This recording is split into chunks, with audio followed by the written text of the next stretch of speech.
Jeremiah 26 to 29. Well, we're reminded that Jeremiah was very involved in the final days of the southern monarchy. He will experience 3 actual deportations of Nebuchadnezzar back to Babylon of the Judean people in 605, 597, and 586. Of course, the 586 is the final destruction. That will be recorded in very strong detail at the end of Jeremiah and the end of 2 Kings.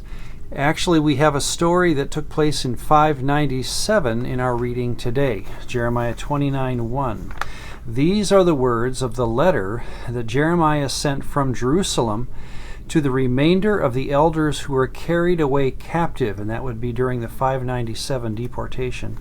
The priests, the prophets, and all the people whom Nebuchadnezzar had carried away captive from Jerusalem to Babylon. Well, this letter is recorded for us in Jeremiah 29. Let me mention 3 points that I see in the letter. The first is to accept life as it comes to them at this point. Well, here it is. It's in 29:4 through 6. Thus says the Lord to all who were carried away captive, build houses and dwell in them. Plant gardens and eat their fruit. Take wives and beget sons and daughters, that you may be increased there and not diminished. So the idea is you're going to be there for some time. Go ahead and buy a home, decorate it, take care of your family, settle in, and just accept that what is going on, which of course is an amazingly difficult thing for a Jew to do, and that's to live by force in another country. This is God's will. The next point would be, interestingly, to get involved and to be active in the culture of Babylon. This is in 29:7.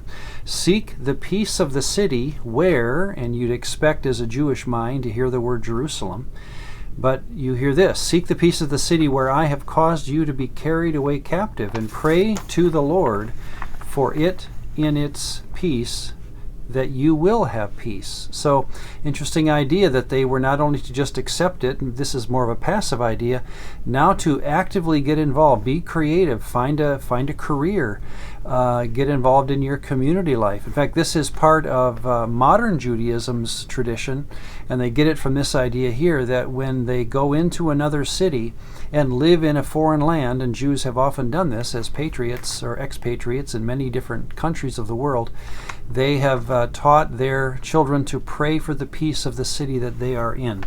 That comes from this idea here. And thirdly, and we've seen this before, but now it's said again, that we have an actual time frame to work with that God has in mind. This is in 29:10. For thus says the Lord, after 70 years are completed in Babylon, I will visit you and perform my good word toward you and cause you to return to this place. So 70 years, that's why accepting it, getting involved makes sense. You're going to be here, and it will be your grandchildren, not you, that will someday return back to Israel. Well, what's interesting is that the next verse is often cited as a life verse, a favorite verse of people. Jeremiah 29:11. For I know the thoughts that I think toward you, says the Lord, thoughts of peace and not of evil, to give you a future and a hope. But notice, interestingly, the word you there, think of the context of where we are in the story. We just heard that God said that I will bring you back to Israel after 70 years. I have a hope for you and a plan for you. But notice in context that you is not the person listening to the letter. It's the grandchildren of the people listening to this letter. Jeremiah 29, beginning in verse 12. Just listen to how the word you is used. Then you will call upon me and go and pray for me.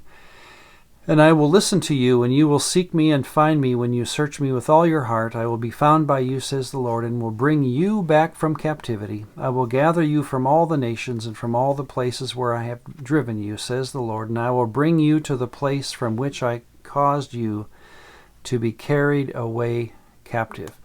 Well, all to say, are you and I willing, and I've often thought of this in the bigger story of what the Bible's all about, am I willing to be faithful to God when the promise or the reward, shall we say, of that loyalty may never be experienced by me? It may only be experienced by my children and possibly my grandchildren.